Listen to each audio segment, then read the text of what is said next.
Well, everyone, it's finally time. I have the answers to the questions you've been asking for about a week now. Who won Choose Your Legends? We don't know. We don't know. However, last year, my community actually guessed within 3 points 3 out of 4 of the correct answers to that question. With 3-point lead to Bernadetta over Corin. So, pretty darn close. Pretty darn close. So this year, I refined the process. And I made a whole form for people to fill out with a selectable choice of the actual title we were voting in. And then additionally, a writing character. Now, the thing that I learned is that people have an odd way of abbreviating or indicating the male or female status. So we're going to put some standardization on that next year. But I quite literally just got done combing through the results. Okay, and I wanted to share a little bit of that with you right now. I will be having a live stream either tonight or tomorrow night on Friday to kind of go over the more in-depth stuff that I found. But we started off, everything is broken down by day 1 titles, day 1 characters, day 2 title, day 2 characters, so on and so forth, right? The most voted characters in every single day were by far Engage, followed by either a mix between Three Houses and Awakening.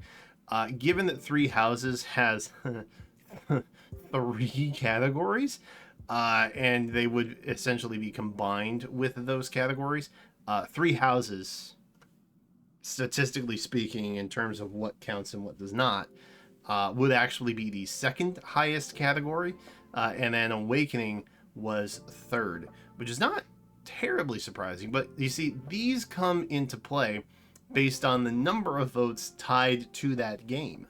So this is not 110 votes just for Ivy, for example, right?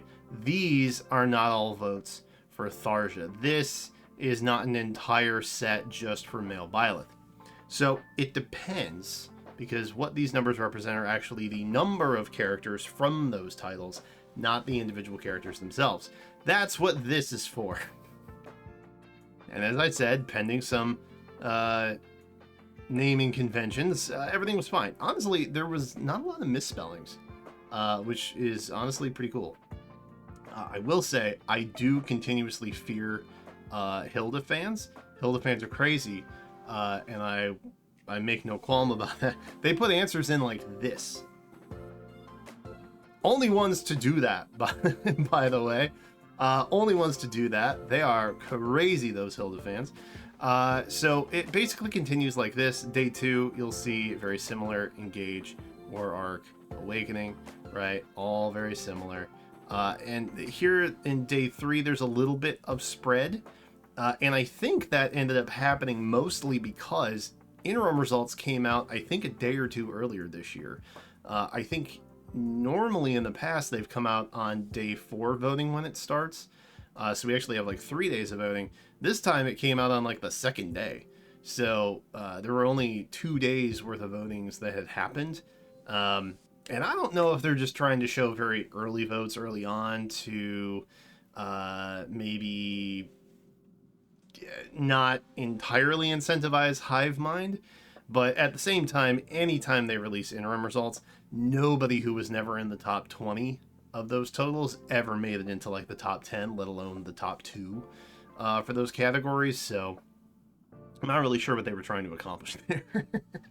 But I do at least appreciate that they went through and showed, by title, the 5 most popular characters and all that, to kind of give you an idea of like, hey, these might be in the top 20, even though they definitely aren't. So I think that's why this looks a little bit more different than this, and you can actually see, more distinct spread between, and even Engage, which previously had like 30 on there, it's still very strong. So Engage was definitely the front runner in terms of most characters voted in. Now the issue that Anna fans have had for years is there's just too many gosh darn Annas. right? And so the problem with that is you split the vote. I have a feeling that that is what Engage has done. So if you haven't skipped ahead to the end of the video yet, where I reveal the most votes, and you're still interested in learning more about this, just know that I have a feeling that the vote is split just because there are so many different characters that are votable, as opposed to earlier titles who probably have a slightly more condensed fan base outside of Anna fans who, for whatever reason, have a very difficult time centering in on Awakening Anna, which is by far the best Anna that exists in Fire Emblem. And again, you know, Day 5 isn't really that different. It's still split relatively the same. And you see the colors. The colors are assigned to the same category here. That doesn't change. So the colors, if you're seeing the same kind of color spread, that would indicate that it is relatively the same. And I'll go over all this in a little more detail once I actually do a live stream, because I don't really want to condense this down to all of that stuff. So, yeah, that is that. That is that. Now, if you're wondering what the votes are, oh, I'm hovering. Oh, I'm hovering. Oh, I'm hovering. Psych, they are alphabetical. They are alphabetical. I haven't even seen what the totals are yet. I've kept them the way that they are. So I sorted them alphabetically and tallied, you know, individually. There's some one-offs, right? Like the male and female avatar options and things like that. So some of these may seem surprising to you initially. Curious. But overall, there were a lot of singularly individual votes this time around. I don't think that happened last year. Or the year before that, maybe. I feel like everything was much more condensed, and that maybe there was a much more unified approach to who was getting voted on for whom. So, with that said, we're going to find out together. These are the most voted characters, and I also kept the most voted option for the combined votes, you'll notice. So, for example, Academy Arc here, Byleth, over War Arc Felix, and so on. Your two top women are actually right at the top. Bernadetta and Ivy.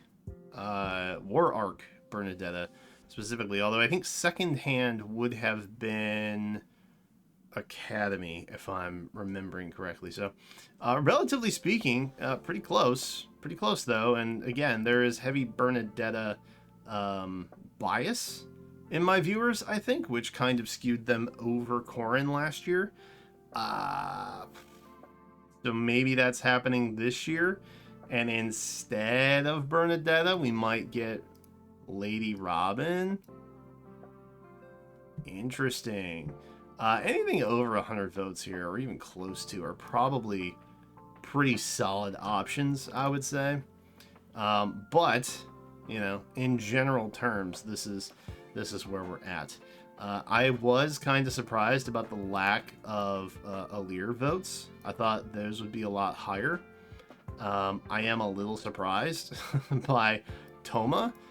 Toma was what looks like the most voted TMS option, which I guess kind of makes sense because we've already got Itsuki and Tsubasa. So maybe they're trying to force them to put additional TMS characters in who don't have current representation. Maybe that's what's going on here. Because that would force their hand. That would force Iz's hand, like, pretty heavy. Because obviously they already have, you know, asset allocation kind of for these specific characters. If property, intellectual rights, all that stuff was agreed upon, not by franchise, but by individual character from franchise, or I don't know. I'm not a legal dude, so I don't really know how that works entirely. But you know, that might force them to get property for another character. I don't know. But it's kind of cool to think about. Diamant is also much lower than I thought he would be. I'm not sure if Oblivion Knight botted my poll. I did go through and weed out some suspicious stuff. And to whoever put the Chipmunks image in, you're banned from my channel. So. See ya. Anywho, that is that. And then Alphonse for number 2, which I do recall saying in my interims video, I'm pretty sure I talked about Alphonse being like a cool option for a hero's character, which I didn't learn my lesson. I said similar things about characters such as Freya Golvig last year. So while I do not believe I influenced this, I will get blamed for it if people are unhappy about it. And no recognition if they are happy about it. If last year taught me anything. But that said, I wouldn't be upset if Alphonse ended up getting Brave Ult. I think, as I said, and I will continue to say, I think he is one of the better options, genuinely. So what I'm kind of looking at here is I think Bernadetta, Ivy, female Robin, Lady Robin are your top lady candidates. And I think Felix, Alphonse, and Sigurd are probably your top 3 male candidates. And there can be some back and forth here. Sharena, Yunaka, Diamant, male Byleth. Those are all good candidates too. I think overall in general, this group here shows a very, very, very good likelihood of like top 5 each. Like genuinely. I think overall this looks like a very strong top 5. And it's odd because we actually have 5 men, 5 women in this bracket. So maybe serendipitous could be. I guess Toma has the same amount of votes as Byleth. I just don't see Toma breaking through, honestly. I have to be a little bit biased in my analyzation here. But yeah, this is what we got. These, I think, have a very good shot of winning. My community has a very good track record of guessing these things, and so hey, look, I'm along for the ride, man.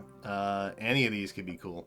So let me know what you think in comments. I'm gonna get out of here so I can get this up for you all, and I will see you very soon in live stream, next video, or whatever happens in whatever I do next. Okay, bye.